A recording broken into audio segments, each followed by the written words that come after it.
হাত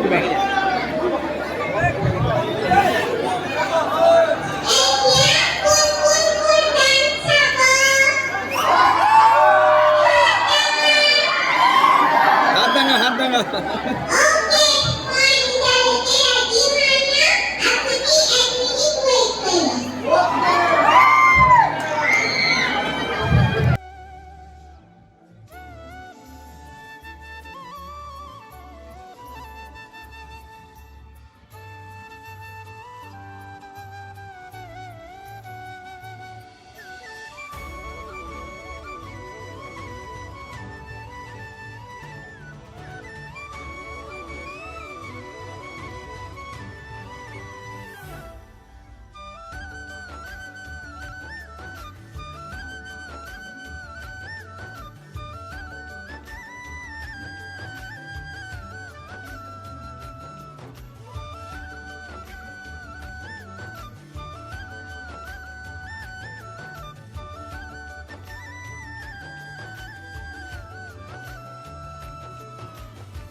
টাই অসমৰ পৰম্পৰা বিভিন্ন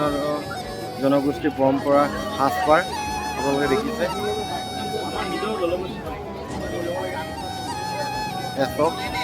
মৰাণত নগৰত অনুষ্ঠিত হোৱা চুকাফা দিৱসৰ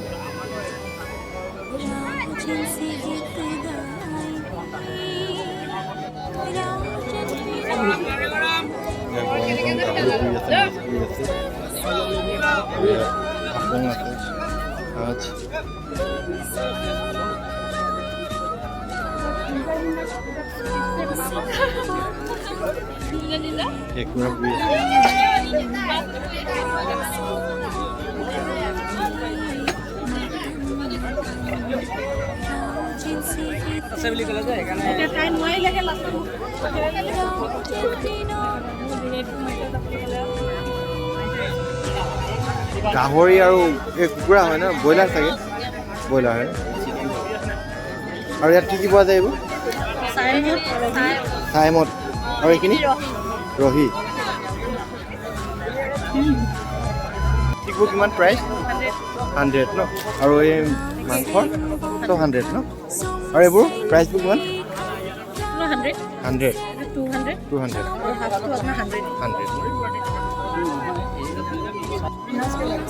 গৰম গৰম গাহৰি লগা হৈছে লগত আছে মাছ ব্ৰইলাৰৰ লেগ পিচ গাজৰ আৰু পুৰক না তুমি 100 টকা নহয় জানো বাইদেউ পুৰা পুৰক না হয় এই এইখিনি অৰ্ডাৰ দিছে আৰু অৰ্ডাৰ পৰিব ঐ বাইদেউ এইকেইটা কেনেকুৱা হা 100 টকা হা ব্ৰইলাৰ নাখাওঁ ব্ৰইলাৰ কি খাব নেকি লোকেল নহয় নেকি লোকেল নহয় লোকেল শুকাই এনেকুৱা আৰু এটা ধুনীয়াকৈ মিক্স কৰিব সকলোবোৰ দিছে মিক্সিং কৰিব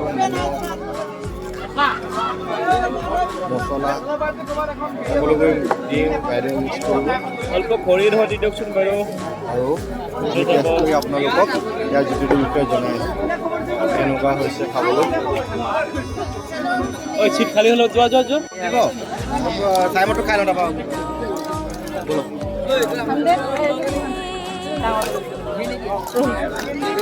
এই গাহৰিৰ পৰা জুতি ল'ম গাহৰিৰ পৰা জুতি লৈ যাম এনেকুৱাই হয় মজা হৈছে টেষ্ট হৈছে আৰু লগত আছে এয়া চাইমদৰো আমি জুতি লৈ চাম জুতি লৈ কেনেকুৱা লাগে কৈ আছোঁ আপোনালোকে ভিডিঅ'টো চাই থাকক আমি চাইমদ কেনেকুৱা লাগে খাই কৈ আছোঁ আপোনালোকক যিহেতু আমি আহোম আৰু আমাৰ ইয়াৰ পৰম্পৰা কিছুমান আমি পূৰ্বপুৰুষৰ পৰা আমি সাজৰ সকাম কৰোঁ আৰু সাজৰ সকাম কৰাৰ বাবে আমি সাজ এইবোৰ আমি খাওঁ আমি খাই টেষ্ট কৰি ভাল লাগিছে চাইমদটো অলপ মিঠা অলপ খাৰ খাৰ তেনেকুৱা টাইপৰ সোৱাদটো লাগিছে চবতকৈ ভাল লাগিছে কিন্তু এই গাহৰিৰ সোৱাদটো কিন্তু বৰ ধুনীয়া হৈছে আপোনাৰ সোৱাদটো কেনেকুৱা লাগিছে গাহৰি সোৱাদটো কেনেকুৱা লাগিছে ভাল লাগিছে আচলতে এইবিলাকত আচলতে কিছুমান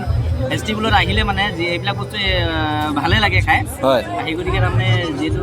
মনটো অলপমান ধৰি লওক আমোদজনক অৱস্থা এটা থাকে গতিকে খাই খুবেই ভাল লাগিছে হেমাংগ গগৈ ভাল লাগিছে বহুত ভাল লাগিছে কেনেকুৱা লাগিছে সোৱাদটো ভাল লাগিছে আৰু চাইমদৰ সোৱাদটো ভালে ন এটা ব্ৰেণ্ড লঞ্চ কৰিছোঁ সেইটো হৈছে স্মকিং নামটো হৈছে আপোনাৰ দেখিছে আমি ইয়াত স্মক আইটেম চব ৰাখিছোঁ যেনেকৈ আপোনাৰ স্মক পৰ্ক হৈ গ'ল এয়া দেখিছে পৰ্ক পিকল এয়া আৰু স্মক চিকেন আছে আৰু আমি বহুত নতুন আইটেম এটা লঞ্চ কৰি আছোঁ স্মক পৰ্ক ম'ম' সেইখিনি আপুনি ফ্ৰ'জেন পাব ৰেডি টু ইট হ'ব এইটো একদম নতুন আমি কনচেপ্ট এটা আনিবলৈ ট্ৰাই কৰিছোঁ যাতে ৰাইজে এইটো সঁহাৰি জনায় আমাক আৰু ছাপোৰ্ট কৰিব আমাক আৰু এইবোৰ প্ৰাইচবোৰ কেনেকুৱা কি ধৰণৰ এইটো আমি 80 ৰুপিজ ইনিচিয়েল আমি দি আছোঁ এয়া আপোনাৰ 250 গ্ৰামৰ পেকেট এইটো 200 ৰুপিজ আৰু যেনেকৈ লাগে আপোনালোকক সেইটো হিচাপত আপুনি চাইজৰ মতে পেকেজিং পাই যাব ঠিক আছে থেংক ইউ